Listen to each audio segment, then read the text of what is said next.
আসসালামু আলাইকুম ভিউয়ার্স। ঢাকা থেকে ছুটি নিয়ে বাড়ি আসার পর দেখি এই আম গাছে অনেকগুলো আম ধরেছে। তবে প্রতি বছরের তুলনায় এবছর অনেক কম আম ধরেছে। তবে কম আর বেশি যেটাই হোক না কেন, এই গরমে কাঁচা আম দেখলে আম মাখা খেতে খুব ইচ্ছা করে। আর এটি হলো আম্রপালি গাছ। আর এই গাছের আম পাকলে খেতে খুব মিষ্টি এবং রসালো হয়। যাই হোক, যেহেতু কাঁচা আম মাখা খাবো, তাই বেশি দেরি না করে গাছের নিচে ঝুলে থাকা দুটি আম হাত দিয়ে পেরে নিলাম। আমগুলো এখনো বেশি বড় হয়নি, দেখলাম এখনো আমগুলো অনেক ছোট আছে। তবে যেহেতু আম মাখা খাবো, ছোট আর বড় দেখে লাভ নাই। গাছে যেহেতু আম কম আছে, তাই এই দুটি আম দিয়েই আম মাখা খাবো। গাছ থেকে আম পেড়ে বালতিতে একটু পানি নিয়ে আম দুটি পানির মধ্যে ছেড়ে দিয়ে সুন্দর করে পরিষ্কার করে নিচ্ছি।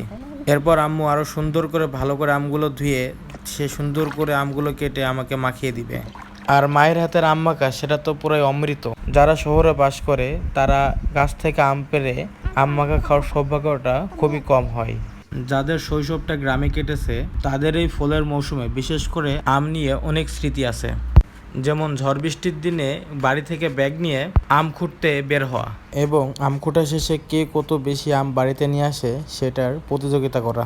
যদি ঝড় অনেক বড় হয় তাহলে গাছ থেকে অনেক বেশি পরিমাণে আম পড়ে যায়। সেই আমগুলো কুড়িয়ে আনার পরে দেখতাম মা এই আমগুলো নিয়ে খুব সুন্দর করে আম শক্ত, আম তেল এবং আম আচার তৈরি করে রাখতো। তাছাড়া স্কুল বন্ধের দিনে বন্ধু বান্ধব সব এক হয়ে পাড়ার যে কোনো একটি গাছ থেকে আম পেড়ে নদীর কূলে আর না হলে মাঠের ধারে একসাথে বসে আম কেটে এবং শুলে মাখিয়ে খাওয়ার যে আনন্দটা ছিল সেটা ছিল এক কথায় অসাধারণ। যাই হোক, আপনাদের সাথে শৈশবের স্মৃতি শেয়ার করলাম।